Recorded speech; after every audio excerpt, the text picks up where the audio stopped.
지난 한 주일 동안 스타의 삶을 잘 사셨나 모르겠습니다. 스타로 살아가는 게 쉽지는 않지만 그래도 포기하지 마시고 계속 여러분 계시는 곳에서 반짝반짝 빛을 발하시면서 살아가시리라 이렇게 믿습니다. 오늘 주일도 지난 주일에 이어서 빌립보서 2장 말씀을 함께 나누려고 합니다. 바울이 로마의 그 가택 연금 상태로 갇혀 있을 때 끝까지 함께 있어 주었던 사람들이 누구였을까 제가 궁금해서 좀 찾아봤습니다.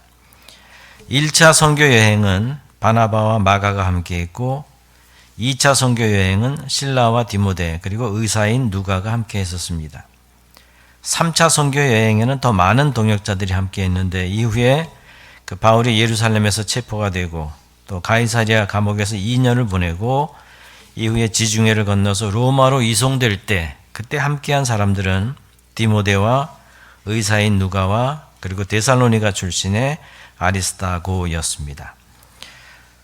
또 바울이 로마에서 그 재판을 기다리는 동안 찾아온 사람들도 있었는데 그중 한 사람이 에베소 교회 출신의 오네시보로였고 또 거기서 정말 우연히 만난 한 사람이 있었습니다. 주인의 것을 도둑질하다가 걸려서 도망쳐 나오다가 바울을 만났는데 바로 종 오네시모가 있었습니다. 그의 주인인 빌레몬은 아내 아비아와 함께 바울이 잘 아는 그런 교인이었습니다. 그리고 빌립보 교회에서 보낸 에바브로디도가 있었습니다. 오늘 말씀에서 우리는 이들 중 바울의 두 친구를 만나게 됩니다. 한 사람은 우리 모두가 익히 잘 알고 있는 친구입니다. 바로 디모데입니다. 친구라기보다는 바울에게는 아마 아들과 같은 그런 동역자였을 것입니다. 이를 오늘 바울의 말을 통해서 알게 되는데 바울은 이렇게 말합니다. 자식이 아버지에게 함같이 나와 함께 복음을 위하여 수고하였느니라. 바울은 디모데가 마치 아들이 아버지에게 하듯이 그렇게 자신과 함께 수고했다고 말하고 있습니다. 이 말에서도 알 수 있는 것처럼 바울에게 디모데는 아마 아들뻘 되었으리라고 생각이 됩니다. 바울이 재판을 받기 위해서 로마에 있을 때 나이가 거의 60세 가까이 되었기 때문에 그렇게 볼 수가 있을 것입니다. 바울을 연구한 여러 학자들은 바울의 출생을 주후 5년경으로 보고 있습니다. 디모데가 언제부터 바울을 따르기 시작했을까? 2차 선교 여행 때였습니다. 1차 선교 여행 때 다녔던 지역을 다시 이렇게 돌아보던 중에 루스드라라는 곳에 들어섰을 때였습니다. 이곳 루스드라 교회뿐만 아니라 심지어 인근에 있었던 이고니온 교회에서까지 칭찬하던 아주 믿음이 좋은 청년이 하나 있었습니다. 바로 디모데였습니다. 아마도 당시 디모데는 10대의 청소년이었을 것입니다. 사실 바울에게 이 루스드라라는 곳은 천국과 지옥을 동시에 경험했던 곳이었습니다. 그러니까 바울이 태어날 때부터 걷지 못하던 사람을 걷게 하니까 루스드라 사람들에게서 난리가 났습니다. 제우스 신이 왔다. 헤르메스 신이 사람의 모습으로 왔다면서 바울에게 제사를 지내려고 했습니다. 하지만 얼마 후에는 유대인들의 충동질에 급변해서 루스드라 시민들이 이번에는 바울을 돌로 쳐서 죽이려고 합니다. 이런 황당한 경험을 했던 곳이 바로 루스드라였습니다. 그런데 이때 복음을 받아들인 사람들이 있었습니다. 특히 두 모녀를 바울은 잊지 못했습니다. 바로 로이스와 그녀의 딸 유니게입니다. 로이스와 유니게는 유대인이었습니다. 특히 바울이 거짓 없는 믿음이다 라고 칭찬할 정도로 아주 신실한 믿음의 사람들이었습니다. 그런데 이들 가족에게도 걸리는 게 하나 있었습니다. 바로 유니게의 남편이 그리스인 곧 이방인이었기 때문입니다. 그래서 아들 디모데를 유대인으로 키우지 못했습니다. 정통 유대인이 되려면 난지 8일째 되는 날 할례를 행했어야 됐는데 그렇게 하지를 못했습니다. 나중에 바울의 선교 여행에 동참하면서 비로소 디모데는 할례를 받게 됩니다. 아마도 디모데는 그리스 교육을 받으면서 자라났을 것입니다. 그럼에도 유니게는 어린 디모데에게 성경을 가르쳤습니다. 그래서 바울은 디모데에게 보낸 편지에서 이렇게 이야기합니다. 네가 어려서부터 성경을 알았나니 그랬습니다. 그러니까 로이스와 유니게 모녀는 바울과 바나바를 통해서 예수 그리스도를 만나고 이후 신실한 그리스도인으로 살아가게 됩니다. 그러니 자연스럽게 손자여 아들인 디모데 역시 복음으로 자라나고 더 나아가서 루스드라뿐 아니라 이고니온 교회에서까지 칭찬을 받는 아주 신실한 제자로 성장을 하게 됩니다. 이런 디모데를 바울이 2차 선교 여행 중에 자신의 복음 사역에 동참하도록 이끌었습니다. 아마 어머니 유니게로서는 아직 10대에 불과했던 이 디모데를 집에서 떠나보내는 게 아마 쉽지 않았을 것입니다. 하지만 하나님께서 그 마음에 소망을 품게 하셔서 어린 아들 디모데가 바울 사도를 따라가도록 허락을 합니다. 이후 디모데는 바늘과 실처럼 바울이 세상을 떠나는 그날까지 항상 붙어 다녔습니다. 하지만 바울도 그랬지만 이 디모데에게도 아주 만성적인 질병이 있었습니다. 위장이 안 좋아서 늘 배앓이를 해야 했었는데 이런 디모데의 건강 상태를 누구보다 잘 알고 있었던 바울이 디모데에게 보낸 편지에서 한 이 한마디를 좋아하는 분들이 적지 않습니다. 이제부터는 물만 마시지 말고 내 위장과 자주 나는 병을 위하여 포도주를 조금씩 쓰라. 이 말씀을 좋아하시는 분들 대부분이 포도주, 와인도 아마 같이 좋아하시는 분들이 아닐까 싶습니다. 하지만 딱 한 구절 때문에 좀 아쉽기도 하죠. 그 한 구절이 뭡니까? 조금씩이라는 구절입니다. 그냥 마셔라 했으면 마음이 편했을 텐데 조금씩 마시라 그러니까 마음 한구석이 좀 찜찜합니다. 이처럼 바울의 편지를 보면 디모데는 잔병 치레가 심해서 늘 연약해 보이고 게다가 마음도 약해서 늘 뒷전에 물러서 있는 아주 소심한 젊은이로 보입니다. 하지만 아주 날카로운 정신과 열정을 가지고 동시에 헌신적이고 부드러운 심장을 가진 사람이었습니다. 오늘 바울은 디모데에 대해서 이렇게 이야기합니다. 너희 사정을 진실히 생각할 자가 디모데밖에 없다. 그렇게 말합니다. 다른 모든 사람들은 자기 일에만 관심이 있지 예수님의 일에는 관심이 없다는 것입니다. 그래서 이 디모데를 어떻게든지 빨리 빌립보로 보내고 싶다고 이야기합니다. 그러니까 재판을 앞두고 있어서 앞으로 어떻게 될지는 모르지만 내가 형편을 봐서 디모데를 먼저 보내고 자신도 곧 빌립보에 갈 것이다. 그렇게 이야기하고 있습니다. 이처럼 바울에게 디모데는 참으로 소중한 사람이었습니다. 그러니까 바울 일생에서 디모데를 만난 것은 하나님께서 바울에게 주신 아주 특별한 축복이었습니다. 그리고 우리는 또 한 사람을 만납니다. 바로 에바브로디도입니다. 에바브로디도는 조금 이름이 길긴 하지만 사랑과 아름다움의 여신이라는 아프로디테에서 나온 이름으로 사랑스러운 혹은 매력적인이라는 뜻을 가지고 있는 당시 로마에서는 아주 흔한 이름이었습니다. 에바브로디도에 대해서는 지난 주일에도 잠깐 언급했던 것처럼 그는 빌립보 교회를 대표하는 지도자였습니다. 바울이 로마 감옥에 갇혀 있다는 소식을 들은 빌립보 교회는 어떻게 해서든지 좀 바울을 도와야 되겠다 그런 생각을 했습니다. 가택연금에 필요한 물품뿐만 아니라 아마 헌금도 했을 것입니다. 이렇게 해서 모은 돈과 물품을 이제는 누가 전달해 줄 것인가 서로 이야기를 했을 것입니다. 혹 전달하는 과정에서 좋지 않은 일이 생기면 안 되니까 정말 믿을 만한 사람을 보내야 됐습니다. 헌금의 일부를 떼어 먹는다든지 아니면 아예 돈을 가지고 튄다든지 이러면 안 되니까 빌립보 교회는 심사숙고를 한 끝에 드디어 전달해 줄 사람을 정하게 됩니다. 이렇게 해서 교회 대표로 로마에 가게 된 사람이 바로 에바브로디도였습니다. 하지만 빌립보에서 이 로마까지 가서 바울을 만나는 일은 기쁨인 동시에 참 위험한 길이었습니다. 그 가는 길이 쉽지가 않았습니다. 지금이야 비행기나 자동차를 타면 금방이겠지만 당시만 해도 그냥 걸어야 됐습니다. 그래서 성경학자들이 빌립보에서 로마까지 얼마나 되는지 그 길을 한번 재보았다 그럽니다. 대략 걸어야 할 길만 한 730마일쯤 되고 또 중간에 하루나 이틀 정도는 아드리아해를 건너기 위해서 배를 타야 했습니다. 실제로 초대교회의 교부 중에 한 사람인 이그나티우스가 바로 이 빌립보에서 로마까지 이렇게 걸어봤답니다. 걸어보니까 약 49일이 걸렸다 그럽니다. 다행히도 빌립보는 주전 2세기경에 로마 군인들이 만들어 놓은 에그나티아 길 중간에 있어서 이 길만 따라서 쭉 걸어가면 로마까지 갈 수가 있었습니다. 모든 길은 로마로 통한다는 말이 바로 이 길에 해당되는 말이었습니다. 빌립보를 떠난 에바브로디도는 데살로니가와 베레아를 거쳐서 계속 서쪽으로 아드리아해를 만날 때까지 걸었습니다. 그리고 그곳 항구에서 배를 타고 이탈리아 반도에 도착을 합니다. 다시 걷고 걸어서 드디어 로마에 들어갔습니다. 그 여정이 아마 한 50일쯤 되었을 것입니다. 얼마나 마음을 졸이면서 여행을 했을까요? 도둑 맞지는 않을까? 혹은 강도를 만나서 생명까지 위험해지지는 않을까? 혹 중간에 병에 걸려서 꼼짝도 못하고 며칠을 보내야 되지 않을까? 로마에 도착해서 사도 바울을 만나기 전까지 에바브로디도는 단 한순간도 편할 수가 없었습니다. 감사하게도 하나님께서 그 길을 지켜주시고 평안한 길로 인도를 해 주셨습니다.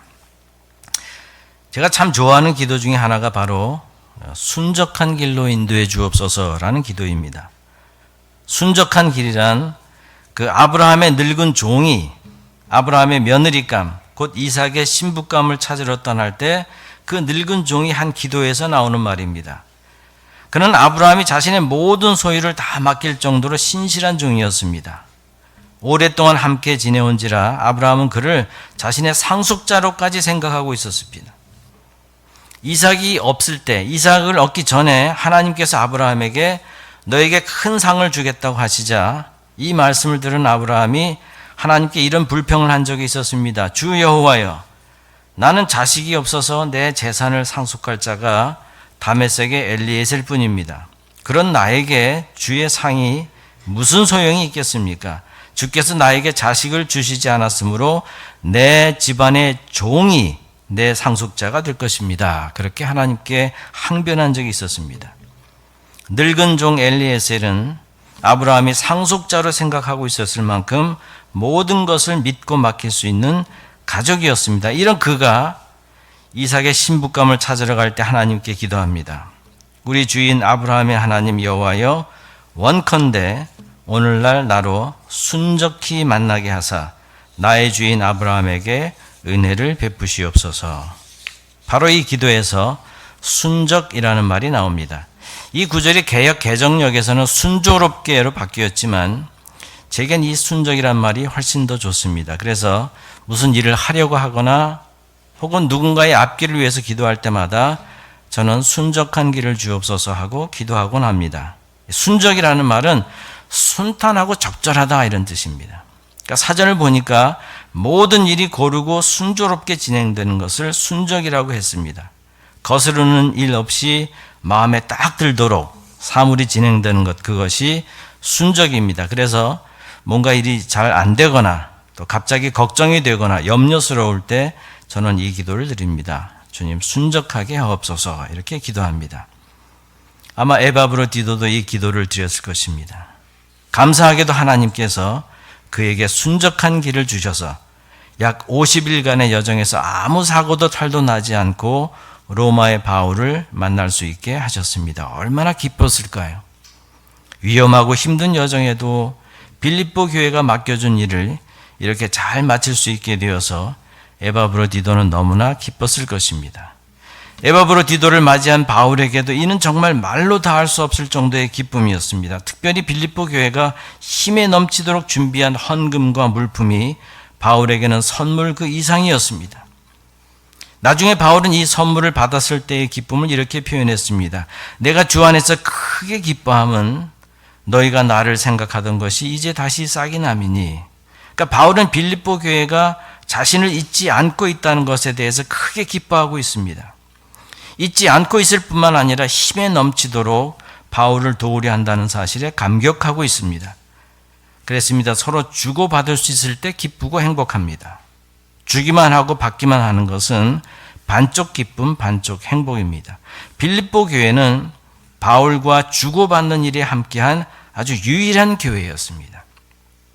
그렇기 때문에 바울에게 빌립보 교회는 그의 말을 빌리면 사랑하고 사모하는 나의 형제 자매요, 나의 기쁨이요 면류관인 사랑하는 여러분들이었습니다. 뿐만 아니라 빌립보 교회의 선물은 바울의 괴로움에 함께 참여하는 일이었습니다. 여기서 바울이 말하는 괴로움이 어떤 것인지는 알 수가 없습니다. 하지만 복음을 전하는 일이나 혹은 재판과 관련되어 있으리라고 생각이 됩니다. 누군가의 괴로움, 아픔, 슬픔, 상처에 함께 참여하는 것은 참 소중합니다. 아마 여러분에게도 그런 경험이 있으셨으리라 생각이 됩니다. 같은 아픔이나 같은 슬픔, 같은 괴로움을 가지고 있으면 서로에게 큰 위로가 되고 힘이 됩니다. 그래서 영성학자였던 앙리 누에는 상처 입은 치유자라는 말을 사용했습니다. 그러니까 자신이 상처를 입었기 때문에 다른 사람의 상처를 치료해 줄 수 있다는 말입니다. 빌립보 교회의 선물은 자신의 괴로움으로 힘들어하면서도 똑같이 고통당하는 바울의 괴로움에 참여하는 그러한 일이었습니다. 그리고 빌립보 교회의 선물은 바울에게뿐만 아니라 하나님께도 향기로운 제물이었습니다. 바울은 말합니다. 나는 모든 것을 받아서 풍족하게 지내고 있습니다. 나는 여러분이 에바브로디도 편에 보낸 것을 받아서 풍족합니다. 여러분이 보낸 선물은 하나님께서 기쁘게 받으실 향기로운 제물입니다. 그랬습니다. 여기서 바울은 에바브로디도 편으로 보낸 빌립보 교회의 선물을 잘 받았다는 영수증을 씁니다. 영어 성경을 보면 풀 페이먼을 받았다. 또 심지어 풀 페이먼을 다 내고도 남을 만큼 큰 선물을 받았다. 그렇게 적고 있습니다. 특별히 GNT라는 영어 성경은 이 구절을 여러분이 내게 준 모든 것에 대한 영수증을 보냅니다. 여러분은 제게 필요한 것보다 훨씬 더 많이 주셨습니다. 이렇게 번역을 했습니다. 그러니까 에바브로디도의 정직함과 신실함을 이런 식으로 입증을 해준 것입니다. 그러면서 바울은 이 선물이 자기뿐 아니라 하나님께도 드려진 선물이라는 것을 잊지 않게 합니다. 복음을 위해서 일하는 혹은 교회를 위해서 헌신하는 사역자에게 준 선물은 곧 하나님께 드려진 선물이라는 것입니다. 마치 제사장들에게 제물을 드려서 하나님께 제사를 드리는 것처럼 말입니다. 그래서 바울은 이를 하나님께서 기쁘게 받으실 향기로운 제물이다 그렇게 이야기합니다. 그리고 이는 바울에게뿐만 아니라 이 선물을 보낸 빌립보 교인들에게도 유익할 것이다 그렇게 말합니다. 이 선물이 빌립보 교인들에게도 유익한 풍성한 열매라는 것입니다. 영어 성경에 보니까 모두 은행에서 사용하는 용어를 이용해서 번역합니다. 바로 계좌, 어카운트라는 단어를 씁니다. 그러니까 빌립보 교회라는 어카운트가 풍성해지도록 하는 열매다 그렇게 이야기합니다. 예수님도 이와 비슷한 말씀을 하신 적이 있습니다. 오직 너희를 위하여 보물을 하늘에 쌓아두라. 땅에 있는 어카운트만 생각하지 말고 하늘에 있는 어카운트를 생각하라. 그런 말씀입니다. 이처럼 하늘 어카운트의 열매가 풍성해지면 예수님 말씀처럼 우리 하늘의 보물이 쌓이면 하나님은 이 땅에서도 우리의 필요에 응답하십니다. 바울은 확신을 가지고 말씀합니다. 나의 하나님이 너희 모든 쓸 것을 채우시리라. 이게 어찌 바울만의 간증이겠습니까? 세인라파엘 교회 교인 여러분, 여러분은 어떻습니까? 바울만 이 좋은 것을 누리지 않았습니다. 우리도 이 놀라운 하나님의 사랑과 은혜를 누리고 있습니다. 그래서 우리도 바울처럼 나의 하나님이 지금도 나의 모든 쓸 것을 채우십니다. 라고 우리 역시 간증할 수 있는 것입니다. 그리고 이것이 빌립보 교회의 선물에 대한 바울의 감사요 하나님의 응답이었습니다. 에바브로디도는 정말 귀한 사역을 잘 감당했습니다. 하지만 이것으로 그에게 맡겨진 일이 모두 끝난 것은 아니었습니다. 빌립보 교회는 에바브로디도에게 이 일뿐만 아니라 또 하나의 아주 중요한 임무를 맡겼습니다. 이는 언제 끝날지 모르는 바울의 감옥 생활을 곁에서 도와라 이런 임무였습니다. 일종의 옥바라지를 맡긴 것입니다. 우리는 그가 이 일에 얼마나 진실했는지 바울의 말에서 알 수 있습니다. 바울은 에바브로디도에 대해서 이렇게 말합니다. 내 형제요, 동역자요, 전우요, 여러분의 사신이요, 내가 쓸 것을 공급한 일꾼인 에바브로디도, 이렇게 무려 5가지 타이틀로 그를 칭찬합니다. 먼저 그는 내 형제라고 이야기합니다. 그리스도 안에서 같은 생명을 나눈 형제라는 것입니다. 또 그는 동역자라고 합니다. 같은 생명을 나눈 것뿐만 아니라 같은 일로 수고하고 있는 동료입니다. 또 그는 전우라고 합니다. 복음의 최전선에서 함께 싸우는 전우입니다. 또 그를 사신이라고 했습니다. 사신이란 누군가의 대표로 메시지를 전하는 사람입니다. 그는 빌립보 교회의 대표로 바울을 찾아와서 메시지를 전한 사신이었습니다. 나중에 그는 바로 이 편지, 이 빌립보서를 자신의 교회로 가져가는 사신이 됩니다. 그리고 마지막으로 그를 일꾼이라고 했습니다. 우리 성경에서는 그저 일꾼으로 번역했지만 대부분 영어 성경에서는 그를 미니스터라 이렇게 번역을 했습니다. 구약의 제사장과 같은 거룩한 주의 종이라는 표현입니다. 이 모든 타이틀이 한 사람 에바브로디도에게 주어졌습니다. 바울이 이 정도로 칭찬할 만큼 에바브로디도는 바울의 옥바라지와 빌립보 교회가 믿고 맡긴 그 일을 죽을 힘을 다해서 감당했습니다. 죽을 힘을 다해서 감당했는지 그만 덜컥 병에 걸리고 말았습니다. 그것도 그의 생명을 위협할 정도로 심각한 병에 걸렸습니다. 우리는 그가 어떤 병에 걸렸는지 알 수 없습니다. 하지만 바울은 그가 거의 죽을 뻔하였다고 고백했습니다.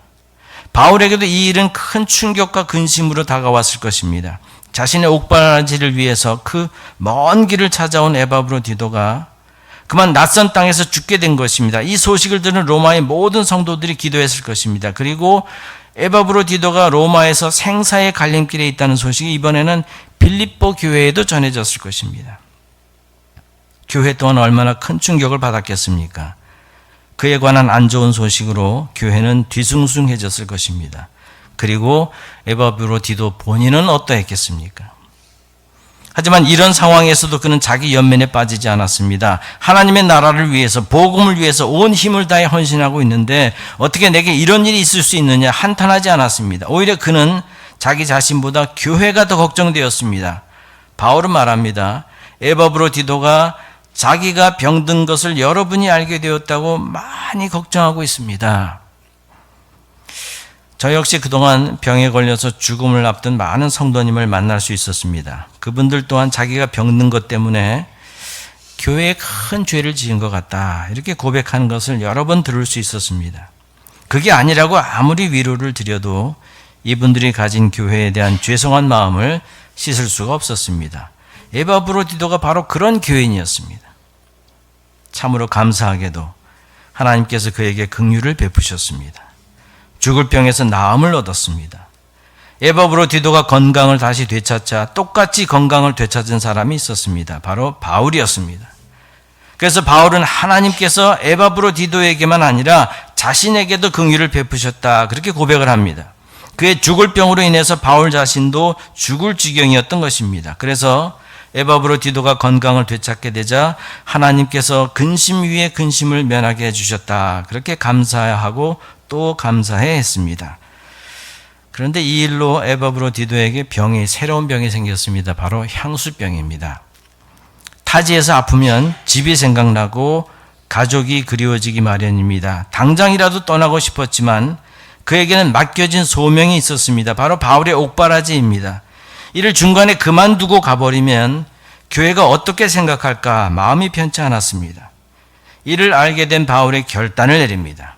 그를 다시 빌립보로 돌려보내기로 결심을 한 것입니다. 그를 위해서도, 그리고 사랑하는 빌립보 교회를 위해서도 바울은 에바브로디도를 가능한 한 빨리 돌려보내기로 결정을 합니다. 그를 보내면서 바울은 빌립보 교인들에게 신신당부를 합니다. 그러므로 너희가 주 안에서 모든 기쁨으로 그를 영접하고 또 이와 같은 자들을 존귀히 여기라. 그러니까 중간에 포기하고 돌아왔다고 비난하지 말고 오히려 기쁨으로 맞아들이고 이후에도 그를 존중하라고 당부하고 있는 것입니다. 그렇게 해야 할 이유가 있다면서 바울은 그동안 함께 지내온 에바브로디도에 대해서 이렇게 이야기합니다. 그리스도의 일을 위하여 죽기에 이르러도 자기 목숨을 돌보지 아니한 사람이다. 이 말씀에서 돌보지 아니했다는 성경 원문이 흥미롭습니다.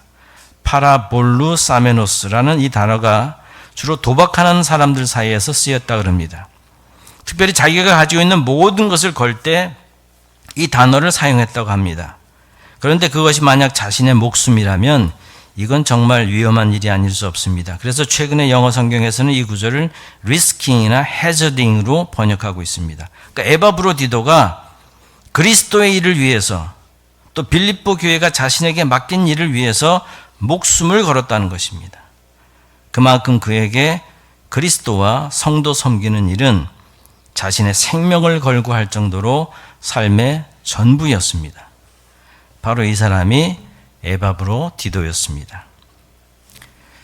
어느 성도의 기도문입니다. 하나님 아버지, 어떤 기도는 이루어지지 않은 채 그냥 남겨져 있는 것이 가장 좋을 때도 있음을 알았습니다. 그래야 계속해서 하나님과 대화를 이어나갈 수 있으니까요. 매일 나는 주님께서 내게 허락하신 새로운 선물을 발견하고 감사해야 할 이유가 적힌 목록을 늘려가고 있습니다. 내가 하나님께서 주신 그 선물을 받아들이고 감사함으로 그것과 더불어 살아갈 때 다른 이들도 나처럼 풍요롭게 살아갈 수 있도록 그들과 그 선물을 나누는 사람이 되게 하옵소서. 그래서 언젠가 어디선가 그들이 나에 대해서 이야기하길 내 인생에서 이 사람을 만나 함께 할 수 있어서 참으로 감사합니다 라고 고백할 수 있게 되기를 간절히 기도합니다. 이런 기도문이 있었습니다. 바울에게 디모데와 에바브로디도는 바로 이런 성도였습니다. 바울 인생에서 만난 이 두 사람은 하나님께서 그에게 허락하신 최고의 선물이었습니다. 어찌 바울에게만 그랬겠습니까? 디모데 인생에서 바울은 하나님께서 그에게 주신 최고의 선물이었습니다. 그리고 에바브로디도의 인생에서 빌립보 교회는 하나님께서 그에게 주신 최고의 선물이었습니다. 센라파엘 교회 성도 여러분, 여러분들도 누군가에게는 최고의 선물이라는 것을 잊지 마시기 바랍니다. 그리고 디모데처럼 혹은 에바브로디도처럼 누군가에게 자신이 하나님께로부터 받은 그 선물을 함께 나눌 수 있는 그런 사람이 되시기를 바랍니다. 그리고 지상 최고의 선물인 그리스도를 여러분의 삶으로 다른 이들과 함께 나눌 수 있는 그런 성도가 되시기를 간절히 축원합니다. 기도하겠습니다.